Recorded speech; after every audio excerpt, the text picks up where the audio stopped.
ሰላም ጤና ይስጥልኝ ውድ የሸገር ጆርናል ተከታታዮች፣ ዛሬ የካቲት 4 2018 ዓ.ም በዛሬው መረጃ ሰዓታችን ዛሬ በኢትዮጵያና በኤርትራ ድንበር አካባቢ የተፈጠረው ወታደራዊ ፍጥጫን በተመለከተ፣ በጎንደር የ17 ሰዎች ሕይወት ያለፈበት አሳዛኝ አደጋ፣ በደቡብ ጎንደር ዞን ከፋኖ ታጣቂዎች ጋር የተደረገው ውጊያና የተፈጸመው የድሮን ጥቃትን በተመለከተ እነዚህንና ሌሎች ዝርዝር መረጃዎችን እናደርሳችኋለን።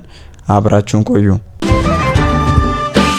በኢትዮጵያና በኤርትራ መካከል ያለው ግንኙነት በድጋሚ ወደ ከፍተኛ ውጥረት ውስጥ መግባቱን የሚያሳዩ ምልክቶች እየታዩ ነው።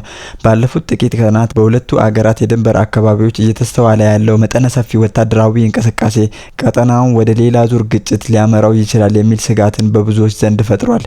ይህ በእንዲህ እንዳለ የዲፕሎማሲው ማህበረሰብ የሁለቱ አገራት ወዳጆች አይናቸውን በመጪው 39ኛው የአፍሪካ ህብረት የመሪዎች ጉባኤ ላይ ጥለዋል። ይህ ስብሰባ የሁለቱ አገራት መሪዎችና ወዳጅ አገራትን በአንድ መድረክ ስለሚያገናኝ ሰላማዊ የመፍትሄ አቅጣጫዎችን ለማስቀመጥ የመጨረሻው የዲፕሎማሲ እድል ሊሆን እንደሚችል ተገምቷል። የተለያዩ ማህበራዊ ሚዲያዎች ላይ የተሰራጩ ቪዲዮዎችና የሸገር ጆርናል ምንጮች እንዳረጋገጡት እጅግ በርካታ የሆኑ ከባድ የጦር መሳሪያዎችና የታጠቁ ተሽከርካሪዎች ወደ ሰሜኑ የሀገሪቱ ድንበር አካባቢዎች እየተንቀሳቀሱ ይገኛሉ። በቪዲዮው ላይ እንደሚታየው በሎቤዶች የተጫኑ በርካታ ታንኮች፣ መድፎችና የታጠቁ ወታደሮችና ሌሎችም ወታደራዊ ቁሳቁሶች በተጠናከረ መልኩ ወደ ድንበር አቅጣጫ እየተጓዙ ነው። ከአካባቢው የሚወጡ መረጃዎች እንደሚያመለክቱት በተለይም በጠለምት ወረዳ አዋሳኝ ተከዜ ዳር፣ አሰገድ ጸብላና ደደቢት በሚባሉ አካባቢዎች የኤርትራ ጦር በከፍተኛ ቁጥር መጠጋቱ ተረጋግጧል። ይህ የኃይል አሰላለፍ በድንበር አካባቢ በሚኖሩ ነዋሪዎች ላይ ከፍተኛ የስነ ልቦና ጫና ከመፍጠሩም በላይ የነበረውን አንጻራዊ ሰላም አደጋ ላይ ጥሎታል። በትግራይ ክልል ምስራቃዊ ዞን የሚገኙ የድንበር ከተሞች ነዋሪዎች እንደሚናገሩት የፌዴራል መከላከያ ሰራዊት በሌለባቸው አብዛኞቹ የድንበር አካባቢዎች የኤርትራ ወታደሮች ያለምንም ከልካይ እየገቡና እየወጡ ይገኛሉ ብለዋል። የዛላምበሳ ከተማ ነዋሪ በሰጡት ቃል የከተማዋ የተወሰነ ክፍል በአሁኑ ወቅት በኤርትራ ወታደሮች ቁጥጥር ስር መሆኑንና የፍተሻ ኬላዎችን ዘግተው እንቅስቃሴ እየተገደበ መሆኑን ገልጸዋል። በተመሳሳይ በኢሮብ ብሔረሰብ ውስጥ በኤርትራ ሰራዊት ተይዘው የነበሩ ቀበሌዎች ተለቀው ትምህርት ተጀምሯል የሚል መረጃ በመንግስት በኩል ቢገለጽም ነዋሪዎቹ ግን ይህንን መረጃ ያስተባብላሉ። በድንበሩ አካባቢ አስተማማኝ የመከላከያ ኃይል ባለመኖሩ ምክንያት የጸጥታ ሁኔታው አሁንም እጅግ አሳሳቢ እንደሆነና ነዋሪዎቹም በእገታና በሌሎችም ወንጀሎች እየተሰቃዩ መሆኑን ይናገራሉ። የመንግስት መዋቅርና የጸጥታ ኃይል አለመኖሩ የድንበር አካባቢዎቹ ለተለያዩ ህገወጥ ተግባራት መበራከት ምክንያት ሆኗል ይላሉ። የመንግስት መዋቅርና የጸጥታ ኃይል አለመኖሩ በድንበር አካባቢዎች ለተለያዩ ህገወጥ ተግባራት መበራከት ምክንያት ሆኗል። ነዋሪዎቹ እንደሚሉት በዛላምበሳ አካባቢ የኤርትራ ወታደሮች ዘልቀው በመግባት ሰላማዊ ሰዎችን እያገቱ መውሰድ ከጀመሩ ወራቶች ተቆጥረዋል። ህገወጥ የሸቀጦች ዝውውር በከፍተኛ ሁኔታ መጨመሩ የሀገሪቱን ኢኮኖሚና ደህንነት እየጎዳ ይገኛል። በተጨማሪም ህገወጥ የሰዎች ዝውውር ድንበሩን ተገን በማድረግ በስፋት እየተከናወነ መሆኑን መረጃዎች ይጠቁማሉ። የኢትዮጵያ መንግስት ኤርትራ በድንበር አካባቢ ከያዘቻቸው የኢትዮጵያ ግዛቶች ጦሯን በአስቸኳይ እንድታስወጣ በይፋ ደብዳቤ መጠየቁ ይታወሳል። ይሁን እንጂ አስመራ ለዚህ ጥያቄ እስካሁን ተግባራዊ ምላሽ ከመስጠት ይልቅ ወታደራዊ እንቅስቃሴዋን በድንበር አካባቢ አጠናክራ መቀጠሏ ሁኔታውን ይበልጥ ውስብስብ አድርጎታል። የቀጠናው የፖለቲካ ተንታኞች እንደሚሉት በሁለቱ አገራት መካከል ያለው አለመግባባት በንግግር ካልተፈታ ሊከሰት የሚችለው ግጭት ለአፍሪካ ቀንድ ሰላም ትልቅ ስጋት ይሆናል። በመሆኑም መጪው የአፍሪካ ህብረት ስብሰባ የሁለቱ አገራትን ውጥረት ለማርገብና ወደ ጠረጴዛ ዙሪያ ለመመለስ ቁልፍ ሚና ይኖረዋል ተብሎ ይጠበቃል። የአማራ ክልል ሰላምና ጸጥታ ቢሮ በክልሉ ወቅታዊ ሁኔታ ላይ ባወጣው መግለጫ በክልሉ እየተካሄደ ያለው ግጭት ከውጭ ኃይሎች ጋር ቀጥተኛ ግንኙነት እንዳለው አስታወቀ። ቢሮ በተለይም የኤርትራ መንግስት ወይንም ሻዕቢያን በስም በመጥቀስ ከሻዕቢያ ጋር እየተዋጋው ነው፣ ይህንንም ህዝቡ ሊያውቀው ይገባል ሲል በይፋዊ ማህበራዊ ትስስር ገጹ ላይ ባሰፈረው መልእክት ከሷል። የጸጥታ ቢሮ በሰጠው ማብራሪያ በአሁኑ ወቅት በአማራ ክልልም ሆነ በተለያዩ የኢትዮጵያ አካባቢዎች ለሚታዩ ግጭቶች አመራር የሚሰጠውና ወታደራዊ ሎጂስቲክስ የሚቀርበው ከመቀሌና ከአስመራ እንደሆነ ገልጿል። ይህ የጥፋት ዘንግ ሲል ቢሮው የጠራው ጥምረት የሀገሪቱን አንድነትና የክልሉን ሰላም ለማደፍረስ በቅንጅት እየሰሩ መሆኑን አመላክቷል።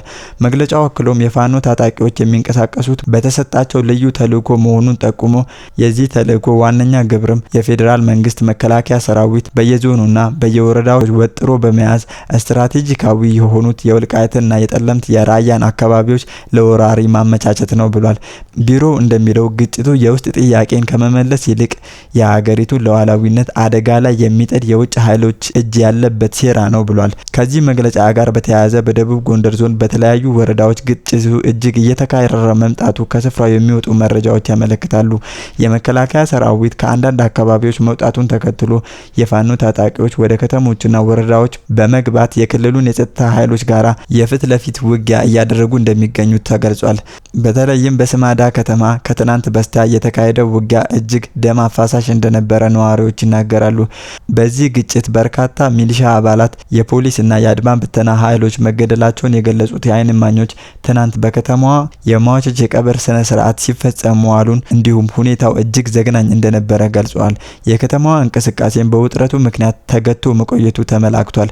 ውጊያው ዛሬም በዞኑ ዋና ከተማ ደብረታቦር ዙሪያ ተጠናክሮ ቀጥሏል። ዛሬ ረፋዱን በወይብላ ማርያም፣ በመሎ ቄስ አለማየሁ፣ በቀበሮ መውጫና በማረሚያ ቤቱ አካባቢ ከጠዋቱ 1 ሰዓት ጀምሮ ከፍተኛ የተኩስ ልውውጥ ሲደረግ መዋሉን ነዋሪዎች ለጋዜጠኞች አረጋግጠዋል። ሁኔታው እየተባባሰ መሄዱን ተከትሎ የመንግስት ኃይሎች የአየር ድጋፍ መጠየቅ መጀመራቸው ተዘግቧል። ከሰዓት በፊት ግራሪያ ተብሎ በሚጠራ አካባቢና በተለያዩ ስትራቴጂካዊ ስፍራዎች ላይ የድሮን ጥቃቶች መፈጸማቸው ተሰምቷል። ይህም የድሮን ጥቃት የታጣቂዎችን ግስጋሴ ለመግታትና ወታደራዊ የበላይነትን ለመያዝ የታለመ እንደሆነም ቢገመትም በደረሰው ጉዳት ዙሪያ እስካሁን በይፋ የተሰጠ መግለጫ የለም። በአሁኑ ወቅት በአማራ ክልል እየታየ ያለው ወታደራዊ ግጭት ከመደበኛው የጸጥታ ማስከበር ስራ ወጥቶ ወደ ከፍተኛ ጦርነት እያመራ መሆኑን የጸጥታ ቢሮ መግለጫ ያሳያል። የውጭ ኃይሎች ጣልቃ ገብነት የሚጠቅሰው ይህ መግለጫ ግጭቱ ቀጠናዊ መልክ ሊይዝ እንደሚችል ፍንጭ ሰጥቷል። በአካባቢው የሚገኙ ሲቪል ማህበረሰብ አባላትም በከፍተኛ ስጋት ውስጥ እንደሚገኙና የሰብአዊ እርዳታ አቅርቦትም ሊስተጓጎል እንደሚችል ስጋታቸውን እየገለጹ ይገኛሉ። በማዕከላዊ ጎንደር ዞን አርማጮ ወረዳ ልዩ ስሙ አጣጥጥ ተብሎ በሚጠራ አካባቢ በደረሰ አስከፊ የትራፊክ አደጋ የ17 ሰዎች ህይወት ወዲያውኑ ማለፉን የአካባቢው ፖሊስ አስታወቀ። አደጋው የተከሰተው ትናንት የካቲት 3 2018 ከቀኑ 10 ሰዓት ተኩል ገደማ ሲሆን ሁለት ተሽከርካሪዎች ፊት ለፊት በመጋጨታቸው ከፍተኛ ጉዳት መድረሱ ታውቋል። የማዕከላዊ ጎንደር ዞን ፖሊስ መምሪያ የመንገድ ትራፊክ ደህንነት ዋና ኃላፊ ኮማንደር በአምላኩ በላቸው ለጋዜጠኞች እንደገለጹት አደጋው የተከሰተው ከአምባ ጊዮርጊስ ወደ ጎንደር በመጓዝ ላይ የነበረ ካሶኒ ተብሎ የሚጠራ የጭነት ተሽከርካሪ ከጎንደር ወደ አምባ ጊዮርጊስ ይጓዝ የነበረ የህዝብ ማመላለሻ ታክሲ ፊት ለፊት በመጋጨታቸው ነው ብሏል። በዚህ አሰቃቂ አደጋ ሳቢያ በቦታው ላይ የ17 ሰዎች ህይወት ወዲያውኑ አልፏል። በሁለት ሰዎች ላይ ደግሞ እጅግ ከባድ የሆነ የአካል ጉዳት ደርሷል። ጉዳት የደረሰባቸው ወገኖች በአሁኑ ወቅት በጎንደር አጠቃላይ ሪፈራል ሆስፒታል የህክምና ክትትል እየተደረገላቸው እንደሚገኝ ተገልጿል። አደጋው እንደተከሰተ የላይ አርማጭሆ ወረዳ ፖሊስ አባላትና የአካባቢው ነዋሪዎች በፍጥነት በቦታው ላይ በመድረስ የነፍስ አድንና የአስከሬን የማንሳት ስራ አከናውነዋል። ኮማንደር በአምላኩ እንደገለጹት በወቅቱ ቤተሰቦቻቸው በቅርብ የተገኙ የ11 ሟች አስከሬን ለቤተሰቦቻቸው እንዲሰጥ ተደርጓል። ይሁን እንጂ ቤተሰቦቻቸው በቅርበት ማግኘት ያልተቻለ የ6 ሟቾች አስከሬንና ከፍተኛ ጉዳት የደረሰባቸው 2 ተጓዦች ወደ ጎንደር ሪፈራል ሆስፒታል ተልከዋል። ፖሊስ የአደጋውን መንስኤ በተመለከተ ጥልቅ ምርመራ እያካሄደ መሆኑን የጠቆሙት ኃላፊው በአሁኑ ወቅት አሽከርካሪዎቹ ከመንገድ ላይ ተነስቶ የትራፊክ ፍሰቱ ወደ ነበረበት መመለሱን አረጋግጠዋል። የአደጋው መንስኤ እየተጣራ ቢሆንም የመጀመሪያ ደረጃ መረጃዎች እንደሚያመለክቱት የፍጥነት ወሰንን አለማክበርና የጥንቃቄ ጉድለት ለአደጋው መንስኤ ሳይሆኑ እንዳልቀረ ተገምቷል። ኮማንደር በአምላኩ በላቸው ባስተላለፉት መልእክት አሽከርካሪዎች በተለይም ጠባብና መልክዓ ምድራዊ አቀማመጣቸው አስቸጋሪ በሆኑ መንገዶች ላይ ሲጓዙ ከፍተኛ ጥንቃቄ ሊያደርጉ እንደሚገባ አሳስበዋል። አሽከርካሪዎች የብዙ ወገኖቻችንን ሕይወት በእጃቸው ላይ መሆኑን ተገንዝበው በኃላፊነት ስሜትና የፍጥነት ወሰንን ጠብቀው ማሽከርከር ይኖርባቸዋል። እንዲህ ያሉ አሳዛኝ አደጋዎችን መከላከል የሚቻለው የትራፊክ ሕግጋትን በአግባቡ ስንተገብር ብቻ ነው ሲሉ ኮማንደሩ መልእክታቸውን አስተላልፈዋል። ይህ አደጋ በዞኑ በቅርብ ጊዜ ከተመዘገቡ የትራፊክ አደጋዎች መካከል በሰው ሕይወት ላይ በደረሰ ጉዳት ከፍተኛ መሆኑ ተነግሯል።